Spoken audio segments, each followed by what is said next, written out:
埃及购买大批中国生产的霹雳15远距空空导弹，却不买中国战斗机，那么这种导弹它能用吗？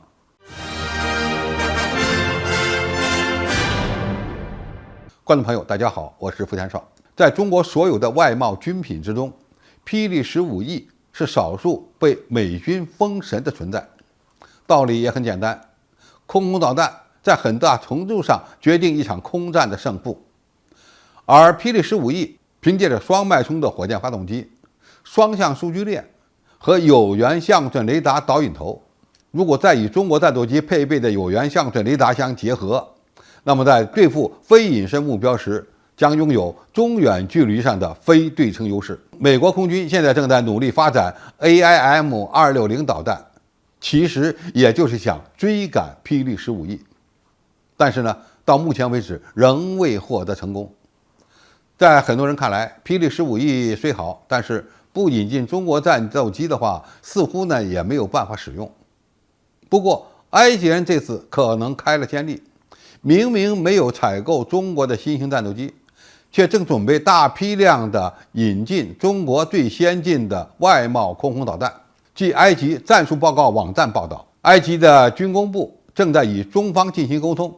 即将敲定一笔大合同，其中就包括引进大批霹雳15E空导弹。埃及空军将成为该导弹的第二个海外客户，也是首个非洲用户。埃及采购中国的空导弹可不是空穴来风，这是一次正式的外贸采购项目。参与竞标的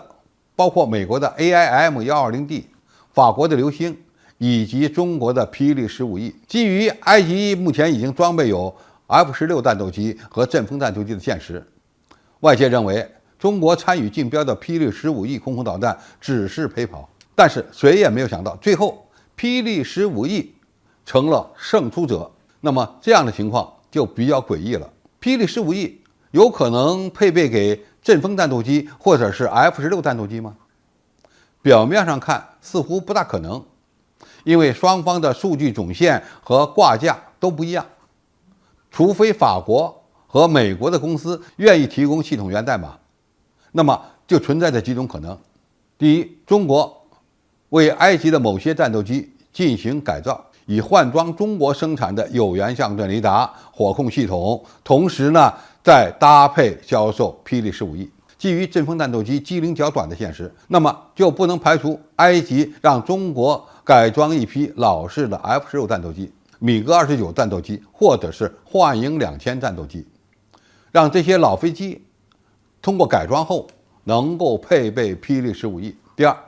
我们也不能够排除另外一种可能，那就是埃及和法国在采购阵风时就有协议，法国要配合埃及的改装工作，为其提供源代码，用于挂载其他国家的空导弹或其他武器。那么这么一来，中国就有可能为埃及定制一批针对阵风战斗机所使用的空导弹。这也从一个侧面充分证明，霹雳15E在性能上远超欧洲的流星空导弹。那么这样的第二个问题是，埃及有没有可能会引进中国生产的战斗机呢？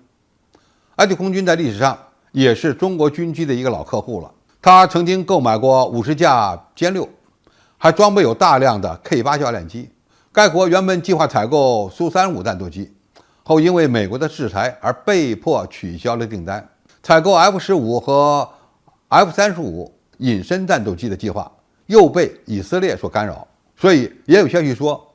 埃及对中巴合作研制的枭龙战机感兴趣。不过相比于被公开的霹雳15E的订单，采购战斗机更不容易保密。目前呢，我们暂时还没有这方面的消息，说明其可能性比较小。美国的军事学者保罗·伊顿在《中东之眼》杂志上发文指出，埃及空军一直在致力于建立一支混合空军，也就是不过分依赖任何一个国家。埃及空军还引进了中国的翼龙无人机和俄罗斯的米格29、法国的幻影2000战斗机。在俄罗斯军工衰落的背景下，增加从中国采购武器也就顺理成章了。那么霹雳15E在埃及会怎么用呢？这个的确值得我们观察，或者这种方式将会进一步打开霹雳15等中国一系列机载武器的外销局面。好，今天评述就到这里，谢谢大家收看，我们下期再见。